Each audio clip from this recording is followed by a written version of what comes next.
बिस्मिल्लाहिर्रहमानिर्रहीम। अस्सलाम वालेकुम नाज़रीन, आप यूट्यूब चैनल देख रहे हैं। मैं इमरान खान हूँ।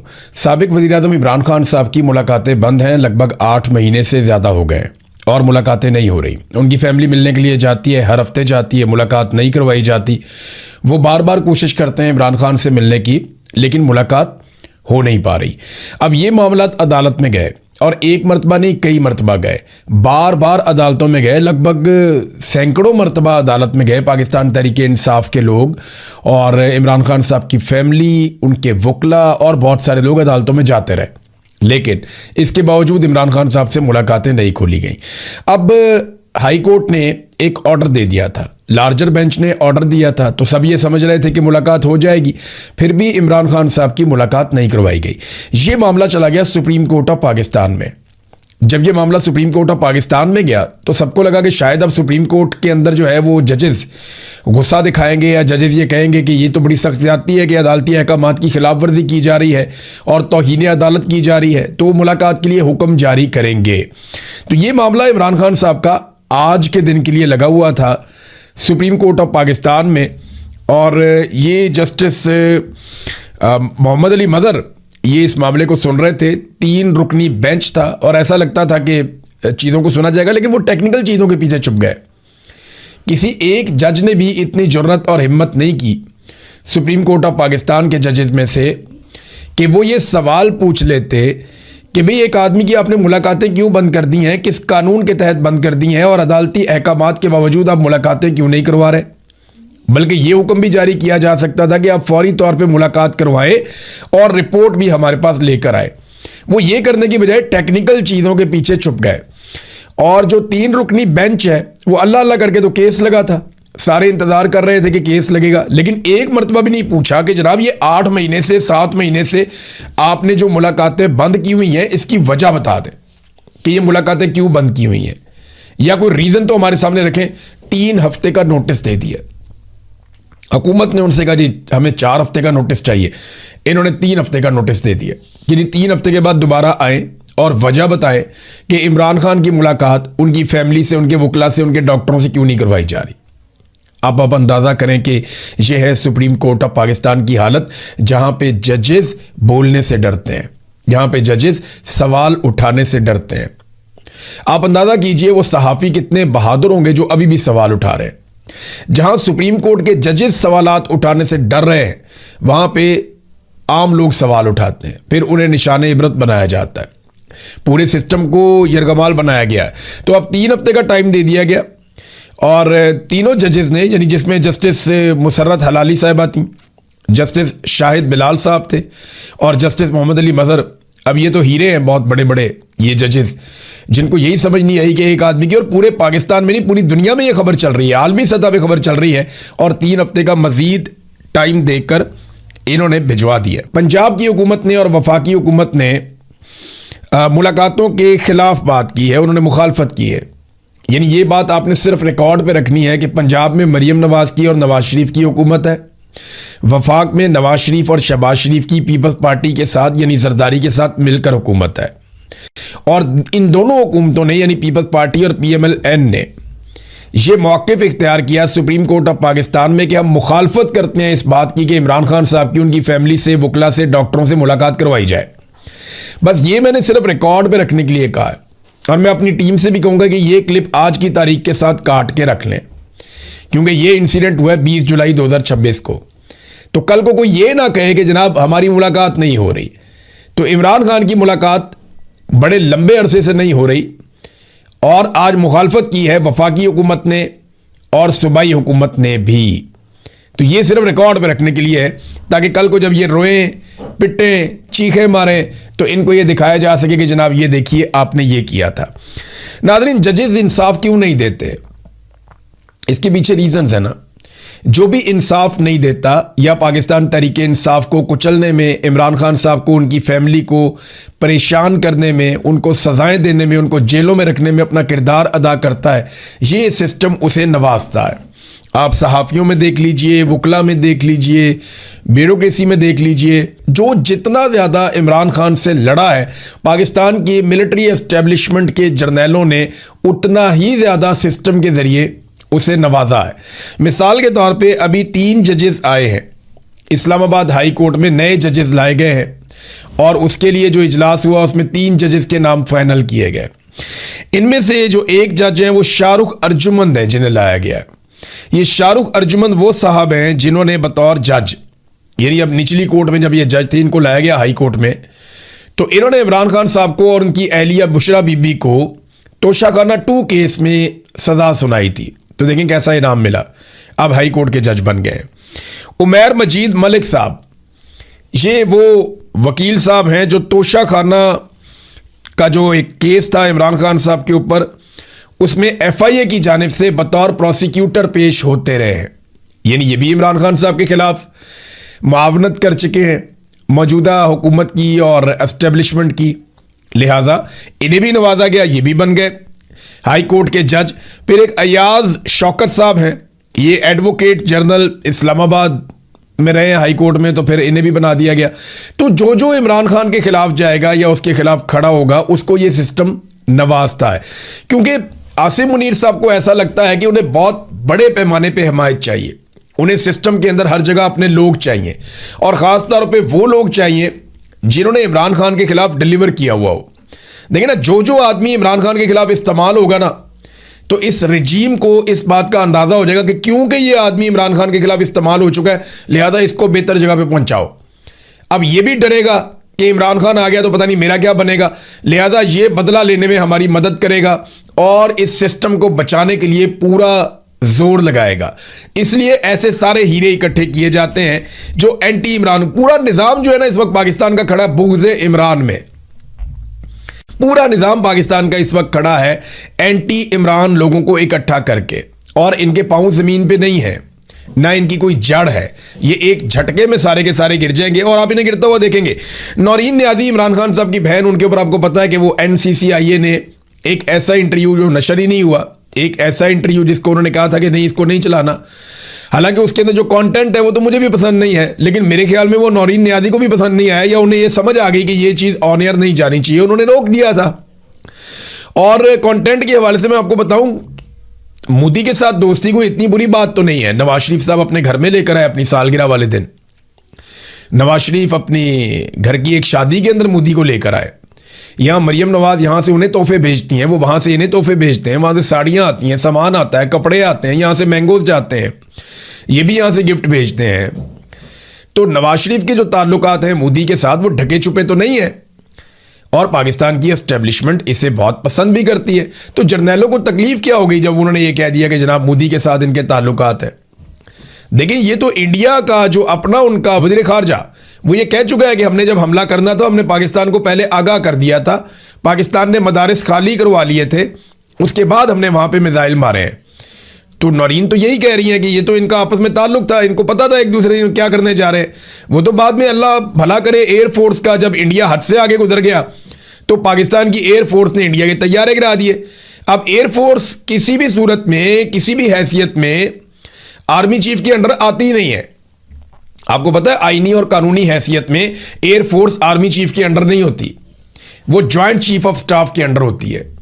आर्मी चीफ के अंडर सिर्फ और सिर्फ बर्री फौज होती है। तो एयरफोर्स ने तैयारी गिराए, क्रेडिट आर्मी चीफ ने ले लिया और वो फील्ड मार्शल भी बन गए, सारे ओहदे भी ले लिए, इस्तिस्ना भी ले लिया, 5 साल की एक्सटेंशन भी ले ली। अभी तो इसका भी एहतसाब होना बाकी है कि जनाब ये किस चक्कर में आपने कर दिया, इतनी बड़ी ज्यादती की गई। तो ये जो सिक्योरिटी फोर्सेज हैं ये तनख्वाह लेकर काम करती हैं, ये बात बिल्कुल ठीक है फजल रहमान साहब की, उन्होंने गलत बात नहीं की। लेकिन जब ये लोग शहीद हो जाते हैं तो कौम इसके बदले में उन्हें प्यार करती है, कौम इसके बदले में उनका एहतराम करती है। और यही एक प्यार और एहतराम है, और ये एक जज्बा यही होता है ना कि मैं अपनी कौम के लिए जान दे रहा हूँ, मेरी कौम मुझे याद रखेगी, मैं हमेशा अपनी कौम की नज़रों में ज़िंदा रहूँगा, मेरे ख़ानदान वाले मेरे पे फ़ख्र करेंगे। यही एक बात होती है ना जो आप लड़ते हैं, कोई भी लड़ाई आप जब लड़ते हैं तो आपको ये होता है मैं अपनी कौम के लिए, अपने लोगों के लिए लड़ रहा हूँ। अरशद शरीफ के दिमाग में भी यही था ना कि मैं अपनी कौम के लिए आवाज़ उठा रहा हूँ, आने वाली नस्लों के लिए आवाज़ उठा रहा हूँ, लोग मुझे याद रखेंगे। आज लोग अरशद शरीफ को याद भी रखते हैं, प्यार भी करते हैं। लेकिन देखिए, मसला तब पैदा होता है जब आप अपने ही लोगों को मारना शुरू हो जाते हैं, तो फिर लोगों को गिले शिकवे याद रहते हैं, कुर्बानियां लोग भूल जाते हैं। और यही इस वक्त पाकिस्तान में इदारों के साथ हो रहा है। ऐसा नहीं है कि इदारों ने कुर्बानियां दी, पुलिस ने सबसे ज़्यादा कुर्बानियां दी हैं। उसके बाद दहशतगर्दी की लड़ाई में फौज ने भी कुर्बानियां दी हैं, लेकिन सबसे बड़ी कुर्बानी जो दी वो पाकिस्तान के सिविलियंस ने दी हैं। सबसे ज़्यादा जानें सिविलियंस की गई हैं दहशतगर्दी के खिलाफ लड़ाई में, और वो सारे भी उतने ही बड़े शहीद हैं जितने बड़े हमारे सिक्योरिटी फोर्सेज के लोग शहीद हैं। ये सारे लोग जो है वो शोहदा हैं, तो सारों का एक जैसा एहतराम होना चाहिए ना। हम तो फर्क नहीं करते, लेकिन ये जो फर्क किया जा रहा है इस वक्त बलूचिस्तान की सड़कों पे 30 शोहदा की लाशें पड़ी हुई हैं, उनसे सौतेलों जैसा सलूक क्यों किया जा रहा है? मेरा ये सवाल है, कोई मुझे इसका जवाब दे दे। देखिए, फजलुर रहमान साहब के जुमले में ये आप एतराज़ कर सकते हैं, जो लोग एतराज़ कर रहे हैं उस एक जुमले के ऊपर, वो जायज़ एहतजाज है कि आप शोहदा के बारे में आप इस तरह बात बेशक ना करें, लेकिन क्या शोहदा का एहतराम पाकिस्तान की रियासत कर रही है? मेरा सवाल यह है, क्या इन पुलिस वालों की जो वर्दी है वो ज़्यादा सस्ती है? क्यों उनके चेहरे जो है वो पाकिस्तान के टीवी चैनल्स पर नहीं दिखाए जा रहे? मेरा सवाल है, मुझे इसका जवाब दें आप। क्यों उन पर गमगीन नगमों वाले म्यूजिक क्यों नहीं चलाए जा रहे? उनके ऊपर मोन्टाजेस क्यों नहीं बनाए जा रहे? क्यों उनके चेहरे बार बार टीवी चैनल्स पे नहीं दिखाए जा रहे? मेरा सवाल है, मुझे इसका जवाब दे। क्यों अभी तक ISPR की जानिब से इन शोहदा पर कोई नगमा जारी नहीं किया गया? मेरा सवाल है, मुझे इसका जवाब दें। क्यों अभी तक नेशनल मीडिया को जाए वकूआ पर नहीं ले जाया गया? मेरा सवाल है ना, मुझे इसका जवाब दें। अभी तक क्यों वॉर रूम नहीं बनाकर दिखाए गए मीडिया के ऊपर, जो हमेशा बनाकर दिखाए जाते हैं? क्या ये जो पुलिस वाले हैं इनकी वर्दी सस्ती है, या ये कौम के बेटे नहीं है, या इनका खून सस्ता है? मेरा सवाल है ना, देखें, जब शहीद की इज्जत होगी तो सबकी इज्जत होगी, चाहे कोई बॉर्डर के ऊपर शहीद हो जाए, चाहे कोई दहशतगर्दों से लड़ता हुआ शहीद हो जाए, चाहे कोई अपनी दुकान पे बैठा हुआ अपना कारोबार करने के लिए गया, वहां पे कोई धमाका करके उसको शहीद कर दे, तो ये सारे शहीद हैं हमारे लिए, सारे मोहतरम हैं। चाहे अरशद शरीफ दियारे गैर में शहीद हो जाए, कीनिया की सरजमीन पे मारा जाए, वो भी हमारे लिए शहीद है, वो भी हमारे लिए उतना ही मोहतरम है, मोतबर है, बल्कि वो ज्यादा अहमियत इसलिए रखता है कि उसकी कोई लड़ने की ट्रेनिंग नहीं थी, वो पूरी कौम के लिए आवाज उठा रहा था, अकेला वहां पे पड़ा हुआ था दियारे गैर में, वहां पे शहीद हो गया, तो उसकी भी उतनी इज्जत होनी चाहिए। मेरा यह सवाल है कि क्यों अभी तक शोहदा के लवाहिकीन और उनके वारिसान के इंटरव्यू टीवी चैनल पे नहीं दिखाए जा रहे? क्या ये वर्दी इतनी सस्ती है कि आप नहीं दिखाएंगे? इनके साथ सौतेलों जैसा सलूक आप करेंगे तो आप खुद कंट्रोवर्सी में जा रहे हैं। पाकिस्तान के इदारे एक तफरीक पैदा कर रहे हैं जो नहीं होनी चाहिए। ये क्या वजह सिर्फ ये है कि ये आपके अज़ाइम या आपके मकासद के रास्ते में नहीं मारे गए, या ये सस्ते लोग थे, या इनका खून सस्ता था? देखिए, अमेरिका ने अपने एक पायलट को बचाने के लिए, देखें, शेर तो हमें यह भी सुनाए जाते हैं कि काफिर हो तो शमशीर पे करता है भरोसा, मोमिन हो तो बेतेग भी लड़ता है सिपाही। ये जगह जगह लिखे हुए हैं, हमें एस्टेब्लिशमेंट के लोग ये शेर सुनाते हैं बार बार जज्बाती करने के लिए, और बहुत सारे इस तरह के। लेकिन मेरा सवाल ये है कि वहां पे लड़ने के लिए क्यों नहीं गए जहां पे आपके पास बेशुमार असला था? वो तो बेचारे आपका इंतजार करते रहे, वो तो आपको देखते रहे। अमेरिकन पायलट एक गिर गया था ईरान के अंदर, अमेरिका ने तारीख का महंगा तरीन और मुश्किल तरीन ऑपरेशन किया अपने पायलट को निकालने के लिए। याद है आपको? थोड़ा अर्सा पहले की बात है। डोनाल्ड ट्रंप वगैरह ये 2 रातें सोए नहीं सारे लोग। इन्होंने व्हाइट हाउस के अंदर पूरा एक वॉर रूम बना दिया था और पूरा एक ऑपरेशन किया गया था बहुत बड़ा, जिसपे अरबों रुपए इन्होंने खर्च कर दिए थे कि हमने हर हाल में कई अपना सामान इन्होंने कीमती ज़ाया करवा दिया, अपने एयरक्राफ्ट ज़ाया करवा दिए। लेकिन ये अपने एक एक बंदे को ईरान से निकाल कर लेकर गए। जब ईरान में पायलट गिरा था, वो वाकया आपको याद होगा। तो हम अपने 30 जवानों को किसके रहमो करम पे छोड़ रहे थे? हमने वहां पे क्यों छोड़ा? हमें भी चाहिए था वहां से उनको निकालते। देखिए ना, पाकिस्तान अब सालसी दुनिया की तो करवा रहा है। वो डोनाल्ड ट्रंप भी बाज नहीं आ रहा, ईरान भी नहीं बाज आ रहा, वो आपस में एक दूसरे पे मिसाइल मारते चले जा रहे हैं, मारते चले जा रहे हैं। लड़ाई दोबारा शुरू हो गई। दोनों को अपने हुर्मत पे कंट्रोल चाहिए, और कंट्रोल का मामला यह है कि जिसका कंट्रोल होगा वो फ्यूचर में तिजारत के ऊपर कंट्रोल करेगा। ईरान को लगता है कि उनके हाथ में कमजोरी आ गई है दुनिया की, तो यहां से हम अपने आप को सेव करेंगे। जबकि अमेरिका को यह लगता है कि हमारी बहुत बड़ी बेइज्जती है अगर हम इसको बंद करवा के चले जाते हैं या ईरान के कंट्रोल में देकर चले जाते हैं। अब वो लड़ाई लगी हुई है, लड़ाई चलती जा रही है, चलती जा रही है। वो फिर एक दूसरे पे बम मारे, ईरान के ऊपर ज्यादा बम गिर रहे हैं। लड़ाई का आगाज ईरान ने कहा जी कि अमेरिका ने किया है, जबकि अमेरिका कहता है वहां से जो जहाज गुजरते हैं उनको ईरान मारता है, तो फिर लड़ाई शुरू हो जाती है। अब अरब ममालिक के ऊपर ईरान लगातार बमबारी कर रहा है। बहुत सारे मिसाइल उनके इंटरसेप्ट हो जाते हैं, लेकिन बहुत सारे जाकर टारगेट पे भी लग जाते हैं, और वहां से वीडियोस भी आ रही हैं। तो डोनाल्ड ट्रंप ने इस हवाले से एक इंटरव्यू भी दिया। मेरा सवाल यह है कि देखें, पाकिस्तान में आग लगी हुई है। बलूचिस्तान लिबरेशन आर्मी ने और तहरीक तालिबान पाकिस्तान ने जो वीडियोस जारी कर दी हैं, मैंने बदकिस्मती से वो वीडियोस देखी हैं। वो इतनी खौफनाक वीडियोस हैं, ऐसे दिल दहला देने वाले मनाजिर हैं कि मैं नहीं चाहता कि कोई भी उनको देखे। लेकिन बतौर सहाफ़ी जब मैंने देखा तो ये बहुत खौफनाक सूरत हाल पैदा हो चुकी है। बहुत सारी तंजीमें इकट्ठी हो गई हैं, बहुत सारी तंजीमें सरगर्म हो गई हैं।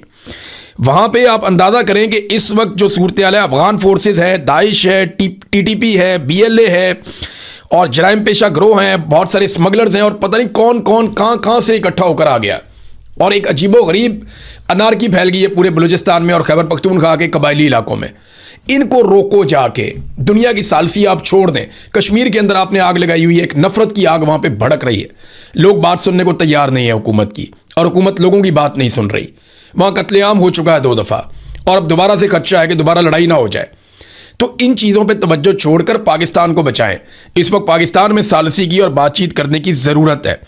देखिए, इससे कुछ अफसरान को तो फ़ायदा हो जाएगा, कुछ लोग अपनी नौकरी या कुर्सी पक्की कर लेंगे, लेकिन इस खेल के बाद नुकसान पाकिस्तान का होगा और पाकिस्तान के इदारों का होगा और हमें कीमत इसकी चुकानी पड़ेगी। आप जो मर्जी कर लें, जिस लेवल की ये लड़ाई आपके गले पड़ गई है ना, ये लड़ाई कौमी यकजहती के बगैर लड़ना मुमकिन ही नहीं है। इमरान खान को, मारंग बलोच को आपको बाहर निकालना पड़ेगा, सियासी कैदियों को बाहर निकालना पड़ेगा, उनके साथ बातचीत करनी पड़ेगी। कौमी लश्कर बनाने की बजाय आपको कौम की बात सुननी पड़ेगी। देखिए, कौमी लश्कर ये क्यों कहते हैं कि बनाना है? देखिए, 3 उसकी बड़ी वजूहात हैं जिस वजह से ये कौमी लश्कर बनाना चाहते हैं। नंबर 1 वजह यह है कि अवामी सतह पर कोई भी ऑपरेशन होता है तो मुकम्मल तौर पे ताउन चाहिए। ताउन बिल्कुल नहीं है, अवामी हमायत बिल्कुल नहीं है किसी भी ऑपरेशन के साथ। और दूसरी उसकी वजह यह है कि वो डीमोरल हो जाती हैं फोर्सेस। तो ऑपरेशंस तो आप मोराल के साथ करते हैं, नारे लगाते हुए करते हैं, तो जब आप डीमोरल हो जाएंगे तो फिर आप ऑपरेशंस कैसे करेंगे? तीसरा उसका जो रीज़न है कि इंटेलिजेंस फेलियर हो रहा है। जब तक आपका लोकल आपके साथ नहीं होगा, मकामी आबादियां आपके साथ खड़ी नहीं होंगी, आपको इंटेलिजेंस नहीं मिलेगी, तो आपको ऑपरेशंस में कामयाबी नहीं मिलेगी। अब ये 3 बड़ी रीजंस हैं, लोग साथ नहीं खड़े हो रहे। देखिए, अगर लश्कर होगा तो अवामी तायीद भी मिल जाएगी, मालूमात भी मिलेंगी और मोराल भी बेहतर हो जाएगा। अब ये लश्कर नहीं है तो ये भी नहीं हो रहा। अब लश्कर वालों के साथ प्रॉब्लम यह है कि वो जब भी लश्कर बना के लड़ते हैं, बाद में वो अकेले रह जाते हैं। जो लोग स्वात में, सिर्फ मैं आपको बता रहा हूं, लश्कर बनाकर लड़े थे, उनमें से दर्जनों की टारगेट किलिंग हुई है। और बहुत सारे सरदार जो फ्रंट पे लीड कर रहे थे और TTP के साथ लड़ रहे थे, बाद में TTP के साथ तो मामला तय कर लिया जनरल बाजवा ने। जनरल बाजवा ने आगे TTP के साथ मामला तय कर लिए और वो जो लोग लड़ते रहे वो बेचारे अपने घरों में से, देंगे ना, फौज तो एक इदारा है, उनके पास सिक्योरिटी है, उनके पास पूरा इंतज़ाम है, बख्तरबंद गाड़ियां हैं, बुलेट प्रूफ गाड़ियां हैं, जदीद वेपन्स हैं, टैंक्स हैं, हेलीकॉप्टर्स हैं, जेट्स हैं, हर चीज़ है उनके पास। बहुत बड़ी नफरी भी है, हर वक्त मुसल्लह अफराद साथ रहते हैं, उनके हथियारबंद लोग रहते हैं, वो हमेशा तैयार रहते हैं। लेकिन ये जो लश्कर है, इनमें कोई ताजर है, कोई इनमें ज़मींदार है, कोई इनमें छोटा सरदार है, कोई इनमें बड़ा सरदार है, कोई इनमें दुकानदार है। अब ये लोग लश्कर बना के लड़ने के लिए आ जाते हैं, बाद में तो इन्होंने अपनी दुकानों पे, अपने कारोबारों में या अपने हुजरों में जाके बैठना है। ये तो हर वक्त उस तरह मुसल्ला नहीं रह सकते। और जब ये गैर मुसल्ला होते हैं, इनकी टारगेट किलिंग होती है।